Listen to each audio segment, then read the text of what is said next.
ABC News foreign correspondent Maggie Rulli, who's in Košice, Slovakia, with more on the refugee crisis.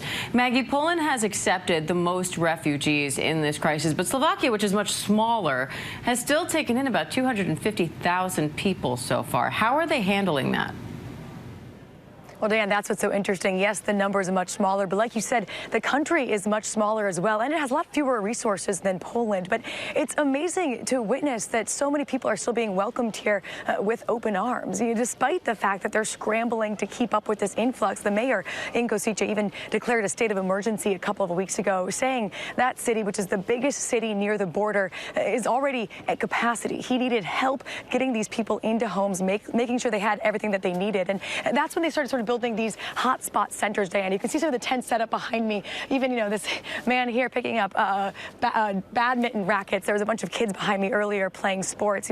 A place where refugees can come, try to get some help as soon as they cross the border. There's food, there's necessities. Inside, there's a place that can get help with their paperwork. So right now, it's orderly. The numbers have slowed down a bit, but everyone here is preparing for the worst. That's why these places are so vital and important. They're making sure that people cross that border after often harrowing journeys have a place to be welcomed and to get help, Diane.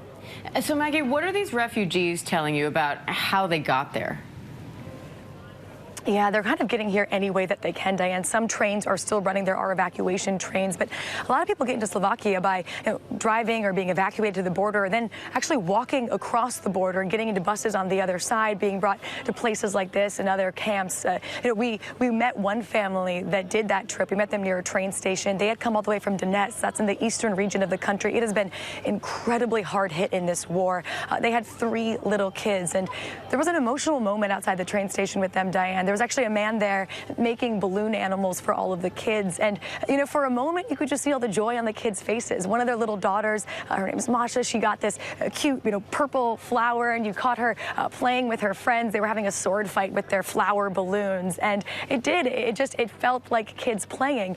And then we spoke with their mother after and got the full story. And she told us how, she's been terrified. They've heard and seen explosions and bombs. And she made the point, doing that is terrifying, but doing it when you have 3 little kids that you have to protect, it's unimaginable. She started to break down. And when you think of that, the hardships they've been through with this moment of joy for the little kids, we've seen it in Poland, we saw it in Lviv, now we're seeing it here in Slovakia. It's really universal, Diane.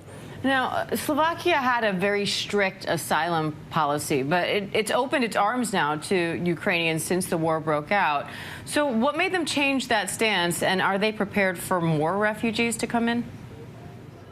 Yeah, well, this is what's so interesting. Slovakia hasn't been traditionally a place that refugees flee to because of that strict asylum policy. But, after the invasion, they changed it almost immediately. Now, Ukrainians can enter the country. They don't even have to have paperwork to get in. We just saw people inside that were on computers getting help, signing up for everything they need for a potential life here. They're able to apply for temporary refuge that gives them things like access to health care here in the country. Their kids can go to school here. They even can have job help here. This is a huge turnaround, Diane, and it's going to be interesting to see what happens going forward. Again, right now, it's orderly. The numbers have come down a bit, but we've also been told there are potentially tens of thousands of people waiting just on the other side of the border to see what happens in this war, to see if Russia keeps creeping west. And if they do, we're expecting even more numbers here in Slovakia, and they're going to have to scramble once again to keep up with this next wave, Diane. All right, Maggie Rulli in Slovakia. Maggie, thank you. Hi, everyone. George Stephanopoulos here. Thanks for checking out the ABC News YouTube channel. If you'd like to get more videos, show highlights, and watch live event coverage, click on the right over here to subscribe to our channel. And don't forget to download the ABC News app for breaking news alerts. Thanks for watching.